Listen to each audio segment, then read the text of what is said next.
iniciar la grabación porque ya obviamente que ya mi disco duro volvió a tener el grosor que debía tener para poder aguantar grabaciones.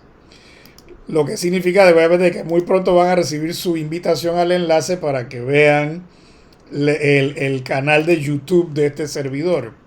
Así que entonces, bueno, espero que sea de su agrado y por supuesto vamos a ir metiendo, complementando lo que vayamos explicando aquí en la clase con, por ejemplo, algún resumen que voy a empezar a editarlos así para empezar a ponerlos ahí en la UP virtual para que los puedan ir leyendo. Y entonces, por supuesto, colaborarles con algún material adicional para efecto de que tengan algo para leer y puedan entonces seguir complementando lo poco o lo mucho que yo les pueda decir. Entonces, la vez pasada, o sea, el día anterior, que fue el miércoles pasado, no, habíamos terminado las características del derecho internacional público. Lo que pasa es que esto no lo he redactado todavía porque no he tenido tiempo, pero sí debemos recordar que efectivamente el problema que tiene el derecho internacional público para distinguirlo del derecho del Estado, el derecho nacional o el derecho estatal, es que yo tengo una pluralidad de fuentes. Ahora, ¿qué entendemos nosotros los que estudiamos derecho? ¿Qué entendemos por pluralidad de fuentes? De que efectivamente existen varios métodos o técnicas para crear las normas. Entonces, un poco de ciencia política, que imagino que ustedes les habrán hablado algo también en sociología y en algunos temas que ustedes han desarrollado en otras materias. Se supone que en los estados modernos, después de la Revolución Francesa, se supone que la asamblea es el parlamento y es entonces la entidad exclusiva que sirve para crear el derecho. Porque obviamente que antes de que existiera el parlamento o las asambleas para los efectos de explicar el tema de la creación de normas, se suponía entonces que con eso que les contaba yo del ancien régime o del antiguo régimen, obviamente que el rey o el soberano o el gobernante era el que decidía cómo era que se iban a implementar las reglas del derecho, porque él era el derecho, así como se los estaba explicando el otro día. Por eso que se le atribuye a Luis XIV la famosa frase "L'État c'est moi", el Estado soy yo, pero obviamente que no hay ninguna fuente histórica que pueda corroborar de que efectivamente él dijo eso alguna vez. Lo que pasa es que es simplemente la manifestación de ese antiguo régimen donde el rey tenía poderes absolutos. Entonces, gracias a John Locke, a Aristóteles, a Montesquieu, a estos pues ilustrados previos a la Revolución Francesa, fue que se desarrolló la idea de que la asamblea o el parlamento debía tener un poder distinto o separado a lo que es el poder del rey o del gobernante. Entonces, obviamente que la asamblea debe ser un poder separado al de los tribunales y debe ser un poder separado al de la administración pública. Porque en eso es que consiste lo que se llama la separación de los poderes.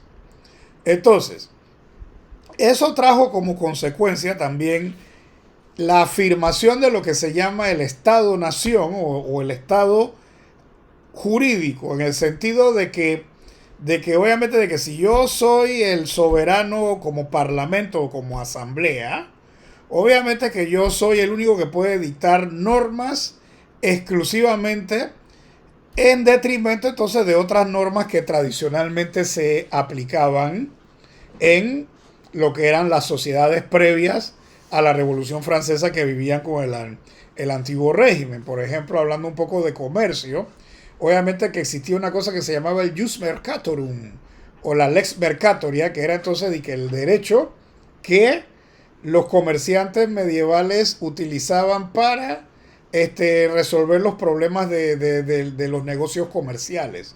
Entonces, eso permitía también, y ese también es el origen histórico de la jurisdicción consular, porque se supone que entonces que estos feriantes medievales, obviamente que podían entonces pedirle al cónsul de la ciudad-estado o del país que lo había enviado, que obviamente que les atendiera los litigios cuando había, digamos, una feria de estas donde entonces habían, digamos, desacuerdos sobre precios, sobre estas cosas. Entonces, obviamente que por supuesto el Jus Mercatorum o Lex Mercatoria fueron entonces un poco de principios que son los que inspiran ahora el nuevo comercio internacional o The New Law Merchant, como se le llama en inglés ahora. Obviamente que es entonces un derecho que está en evolución.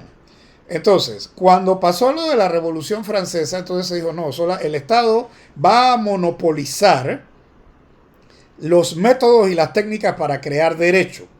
Entonces, en ese sentido, por eso es que como los parlamentos o las asambleas fueron considerados el método, la técnica o la máquina más evolucionada para poder crear normas de derecho, entonces en ese sentido los otros mecanismos de creación de derecho, que podían ser estas costumbres comerciales en las ferias medievales, o la jurisprudencia de los tribunales de justicia o del arbitraje o de otras fórmulas para dirimir controversias, obviamente que entonces eso significa que entonces estas fuentes espontáneas de creación de derecho quedaron eliminadas porque entonces se supone que el Estado-nación o el Estado jurídico encerrado en su autoridad dentro de sus fronteras, el Estado era el que tenía que proveer la legislación. Entonces, comparativamente hablando, entonces todos aquellos países que no tienen una legislación escrita en un código, son entonces considerados una legislación no evolucionada o una legislación, ¿cómo se llama? Una legislación llamada, entre comillas, primitiva. Entonces, ¿por qué se habla de un derecho llamado primitivo que se aplica tanto al derecho internacional público como a otras formas de creación de derecho? Es porque la fuente o el método o la técnica para crear derecho que se utiliza en estas sociedades que son consideradas primitivas es la costumbre. Porque entonces en ese sentido, después de la Revolución Liberal Francesa, aunque ya los británicos habían hecho su revolución para instaurar su monarquía constitucional, obviamente que se decía, bueno, no, definitivamente que los países más avanzados son aquellos que tienen codificación, o sea, que tienen códigos escritos y publicados. Entonces no sé si me van siguiendo la idea, señores estudiantes. Entonces, dicho esto, entonces por eso es que se considera que el derecho del Estado es el más evolucionado porque yo tengo una máquina de crear legislación que en algunos lugares se llama Asamblea Legislativa. Aquí en nuestro país ahora se llama Asamblea Nacional porque pasaron de ser legisladrones a otras cosas. Obviamente que por eso fue que le borraron el nombre, porque bueno, para que no nos copiemos más de los ticos, bueno, ahora ya no nos vamos a llamar más Asamblea Legislativa, sino que nos vamos a llamar Asamblea Nacional de Diputados. Pero de legisladrón a dipu, ya ustedes saben, obviamente que por supuesto creo que el epíteto o el nombre le quedó peor. No sé qué opinan ustedes.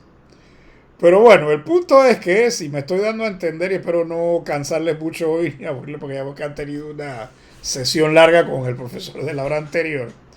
Obviamente que entonces el derecho internacional público, como siempre usa la costumbre internacional como técnica, obviamente que es considerado un derecho primitivo porque por supuesto, como les decía también el otro día, aprovecho para repasarlo, obviamente que la Asamblea General de la ONU, que ustedes la van a estudiar cuando den la materia de Sistema de Naciones Unidas y organismos especializados, obviamente que aunque se llame de nombre Asamblea, ellos no son iguales a nuestra Asamblea, que sí tiene poderes legales y autoridad para crear normas obligatorias para todos los miembros de la organización. O sea, eso todavía no se ha podido lograr.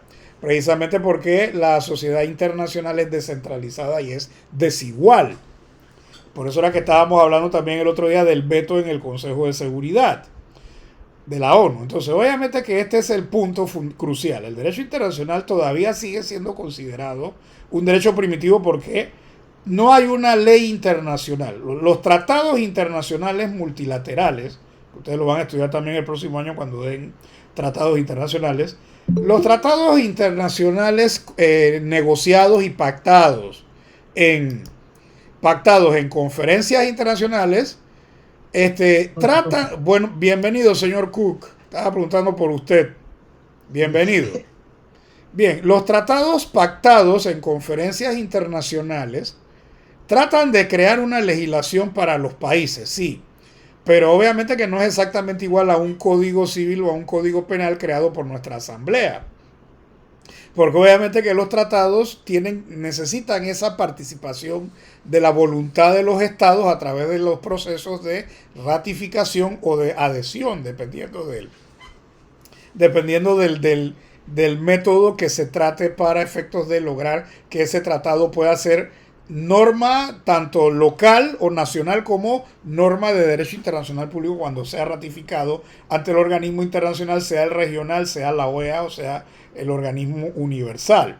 Porque obviamente que por supuesto nosotros no somos miembros de la Unión Europea a pesar de que Panamá se ha adherido a varios tratados que vienen, por ejemplo, del proceso de integración europea, por ejemplo, la Convención de Budapest contra la ciberdelincuencia. Obviamente que ese es un tratado internacional que por supuesto Panamá no lo negoció, así que nos hemos tenido que adherir porque alguien dijo que eso era importante y que para proteger y mejorar el derecho penal de Panamá en cuanto a la pornografía infantil por internet y esas cosas, ¿no? Entonces, obviamente que el derecho internacional público está en evolución en cuanto a su fuente, porque por un lado tenemos la costumbre internacional, por otro lado los estados intentan crear normas de derecho a través de los llamados tratados multilaterales, porque obviamente que hay muchos países que participan en las conferencias y entonces obviamente que también si están interesados en los temas entonces los ratifican o se adhieren si el país no participó directamente en la negociación que se celebró en la conferencia internacional. Y también entonces por supuesto existe la jurisprudencia o las decisiones de las instancias internacionales que sirven para dirimir conflictos entre países. Al inicio de la historia eran los tribunales arbitrales del Tribunal Permanente de Arbitraje de La Haya, pero después entonces vino el Tribunal Permanente de Justicia Internacional, el antecesor de la actual Corte Internacional de Justicia, y ahora por supuesto con la evolución del derecho internacional ahora tenemos otros tribunales especializados como es por ejemplo el Tribunal de Hamburgo, que es el Tribunal Internacional sobre el Derecho del Mar, obviamente que es de la Convención de Montego Bay, Jamaica, o también el Estatuto de Roma con la Corte Penal Internacional. Entonces, obviamente que esos son ahora nuevos tribunales internacionales que están especializados por materia.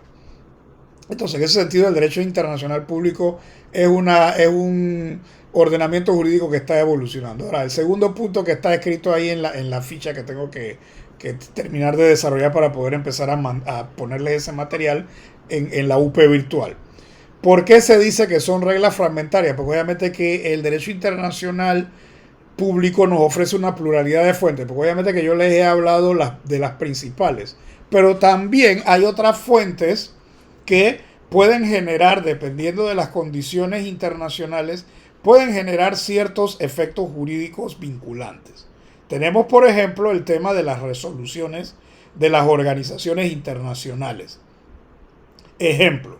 Claro, ya lo mencioné, pero ya sabemos que ese es un ejemplo un poquito de regular a malo, porque el Consejo de Seguridad realmente nada más ha funcionado en 2 ocasiones, y la última vez con la abstención de China, que obviamente que en la práctica de la organización internacional una abstención no es automáticamente un no. Entonces por eso fue que esa resolución pasó, pero en los otros casos nunca se han podido poner de acuerdo. Entonces, la Asamblea General de la ONU aprueba ciertas resoluciones que podrían eventualmente convertirse con el paso del tiempo en una costumbre internacional vinculante. Entonces, obviamente que eso tienen que darse las condiciones para que eso pueda suceder. Por el otro lado, no hay que olvidarse también que los estados en su práctica diplomática, en su práctica económica, los estados también a veces hacen lo que llaman los especialistas en derecho, los actos unilaterales del estado. Pues entonces, obviamente que a veces un acto puede entonces generar la posibilidad de que otro estado puede decir, ven acá, tú hiciste esto, obviamente que ahora no te puedes retractar de lo que hiciste, así que obviamente que si ya tú deciste eso, se aplica la doctrina Stoppel, o sea, no puedo venir contra mi, no posse venire contra factum proprium, o sea, yo no puedo desdecirme de un acto que yo realicé. Entonces, a veces, ciertos actos unilaterales de los estados tienen ¿cómo se llama? Eficacia jurídica. Entonces, por eso es que hay reglas fragmentarias que se están cocinando, o sea, se están desarrollando en el ámbito internacional y que por supuesto eso en algún momento de aquí a futuro, bueno, tal vez los huesos de todos nosotros no estarán por aquí, pero tal vez llegará un momento que sí pueda haber una gobernanza mundial de que efectivamente la ONU pueda dictar leyes internacionales realmente aplicables a todos los países, que obviamente que por supuesto es un ideal, pero tal vez eso en algún momento ocurrirá. Pero entonces en ese sentido, el derecho internacional público, entonces cuando uno habla de que tiene reglas fragmentarias es que está descentralizado, porque obviamente yo tengo un montón de formas de crear legislación. Ahora, si no me la reconocen ya, bueno, ese es otro punto. Y no se les olvide dentro de lo que es los esquemas estos de instancias internacionales donde yo puedo dirimir conflictos, que veo que ustedes van a dar, tienen una materia aquí de comercio exterior, creo que es. A ver. Sí, comercio internacional, que creo que la van a dar la próximo semestre. Obviamente que existe la Organización Mundial del Comercio, la OMC, donde obviamente que esa OMC en su complejo tratado de Marrakech tiene un mecanismo de solución de diferendos. Y de hecho Panamá ya ha ganado un par de casos allá. Ha perdido como dos o tres, pero obviamente que, por supuesto, la OMC está llevando cierta ventaja porque allá no hay veto. Entonces, en ese sentido, hasta Estados Unidos lo han demandado por problemas de comercio internacional. Claro que a veces, bueno, a regañadientes cumplen, porque acuérdense que ellos son los que defienden el libre mercado y defienden dizque, la globalización y ese tipo de cosas, ¿no? Entonces, en ese sentido, pues a ellos sí no les conviene quedar mal ante la opinión pública internacional, porque obviamente que ellos fueron los patrocinadores principales de lo que fue esa ronda Uruguay que desembarcó en lo que es el acuerdo de Marrakech. Entonces, en ese sentido, pues allá en la OMC ese mecanismo está funcionando y por supuesto no solamente en contra de los países subdesarrollados, sino que también los países desarrollados han tenido que sentarse en el banquillo de los acusados en algunas circunstancias. Y por supuesto es una historia que se sigue escribiendo y que por supuesto con este bonito plan nuevo que tienen aquí ustedes en su carrera, yo pienso que ustedes van a potenciarse y van a poder ser buenos representantes de Panamá en muchas de estas instancias. Incluso también veo que en últimos años tienen procesos de integración, que eso también es derecho económico. Entonces obviamente que este plan está bastante escorado hacia lo que es la economía, pero bueno, también tiene otras cosas importantes por lo que lo estoy viendo. Y yo creo que está bien, o sea, claro, obviamente que por supuesto tengo que trabajar fuertemente un resumen para que ustedes se lleven por lo menos la máxima cantidad de información posible de lo que es el derecho internacional público. Y entonces por supuesto intentaré no caer en repeticiones de cosas que ya se supone que ustedes las van a dar en las otras materias que van continuando en su carrera que han comenzado en esta época de crisis. Porque la mayoría de ustedes empezó el año pasado cuando iniciando la pandemia. Entonces, bueno, son cosas que esperemos que antes de que se vayan a graduar, que no sea una graduación virtual, que puedan ir a la facultad de administración pública, a ver dónde han estado estudiando y esas cosas, ¿no? Bien, señoras y señores, damas y caballeros, ¿hay alguna pregunta aquí con este cierre que hemos hecho del punto 3 de mi resumen del módulo 1? ¿Alguien tiene alguna pregunta o comentario? Profesor, disculpe, ¿ese resumen del módulo 1 usted nos lo va a hacer llegar? Claro que se los voy a hacer llegar. Lo que pasa es que lo voy a subir a la UP virtual. Dígame, señor Cook, ¿ya resolvió sus problemas? Eso mismo iba a preguntar, profe. Ya se me iba a preguntar si lo iba a dar a facilitar el material. Pero ya te dije que lo voy a poner en la UP virtual. Es más, vamos a compartirla otra vez. Vamos aquí a compartir. Mire, ustedes tienen que enamorarse de la UP virtual. Ustedes tienen que resolver sus problemas ¿cómo se llama? Tienen que resolver sus problemas de contraseña y entrar. Sí, porque es que ahí donde va a ser el examen o el parcial, el semestral, van a hacer ahí. Entonces, si no tienes la contraseña, ¿cómo lo vas a hacer? Entonces, aquí, miren, incluso les voy ahora a dar un datito que me dieron esta tarde para ver si así los ayudo a los que no han podido todavía hacerlo. Ya yo ingresé ya, profe, ya estamos bien ya. Ah, ya estamos bien, Mr. Cook. Ah, Sí, bueno. profe, sí. Entonces, miren, aquí está su curso DER 275. Miren, aquí, en cada tema, porque por ejemplo yo lo tengo que editar, o sea, yo tengo que poner de aquí, a ver, vamos a irlo haciendo para que vayan viendo cómo esto se va a ir generando. Entonces, tema 1, editar.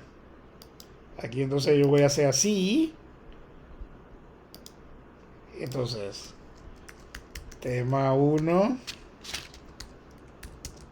introducción.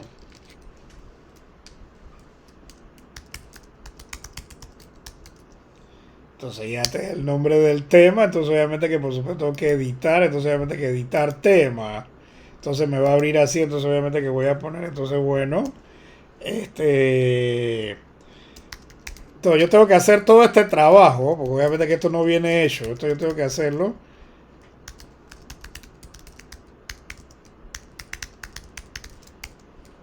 Entonces DIPUP es Derecho Internacional Público. Entonces guardar cambios, entonces... Ya por lo menos escribimos una parte aquí. Entonces, añade una actividad o un recurso. Yo puedo ponerte archivo. Agregar. Entonces vamos a ponerle nombre aquí. Lo están viendo, ¿no?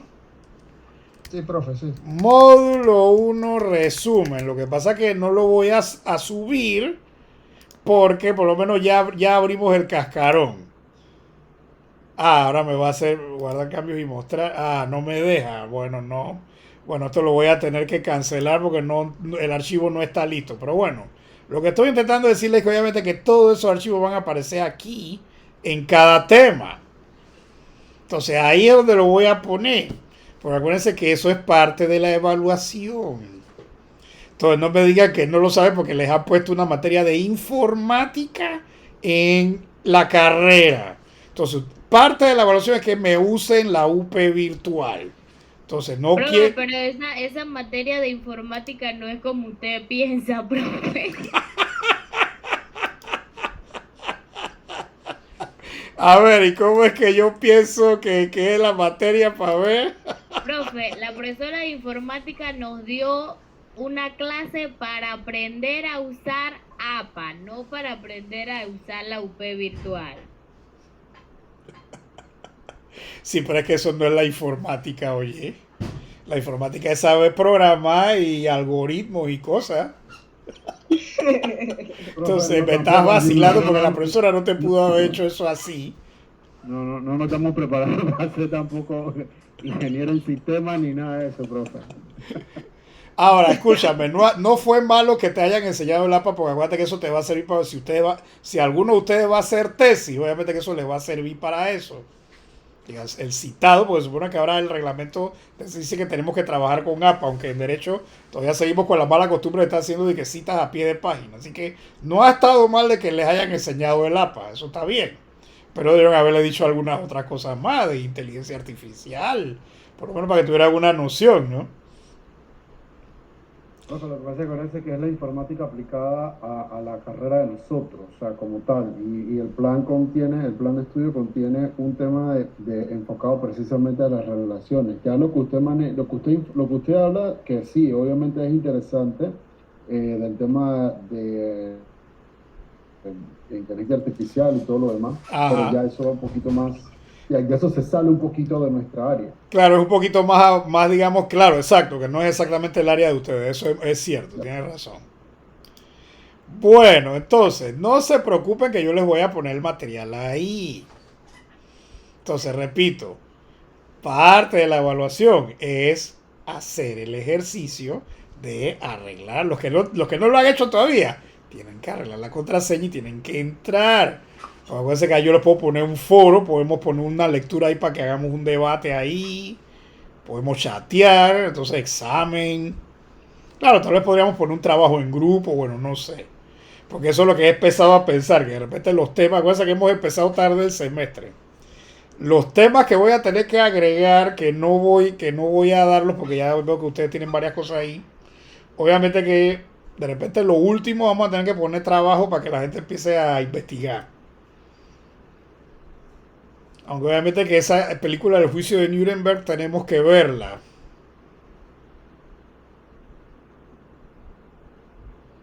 Sí, hace 2 años que estuve allá dando verano ahí, yo le puse a los estudiantes la película y la vimos ahí en el salón de clase y todo, ¿no? Y después la gente tenía que hacer un análisis, un trabajo sobre qué opinaba de la película, ¿no? Acuérdense que todos estos recursos sirven para que ustedes puedan aprender mejor, de eso se trata. Entonces no quiero aquí a nadie de que con miedo, ni miedo escénico, ni ñañara, ni nada de esa cosa. Eso mismo, profe. Y si ya Cook, que era el que está más lejos de nosotros y ya lo pudo arreglar, los demás que están aquí en Panamá, tienen que arreglarlo. Entonces te agradezco mucho, señor Cook, que estás aquí con nosotros y que bueno, que pudiste ya, te animaste y que te diste cuenta, porque esa es la idea, que no era tan complicado. Lo que pasa es que ahora, que me acordé que les iba a enseñar un truquito. Vamos a compartir ahora, porque ya yo cerré mi cuenta. Vamos a compartir otra vez aquí para enseñarles un truquito. Profe, disculpe que lo interrumpa, pero la clase se acabó hace 10 minutos y ya los ojos se me cierran solos. No, yo sé, ya me explicaron lo que pasó, por eso es que no avancé más, porque acuérdense que hubiera podido avanzar más, pero bueno, vamos a seguir mañana, tiene toda la razón. Entonces bueno, déjenme detener la grabación.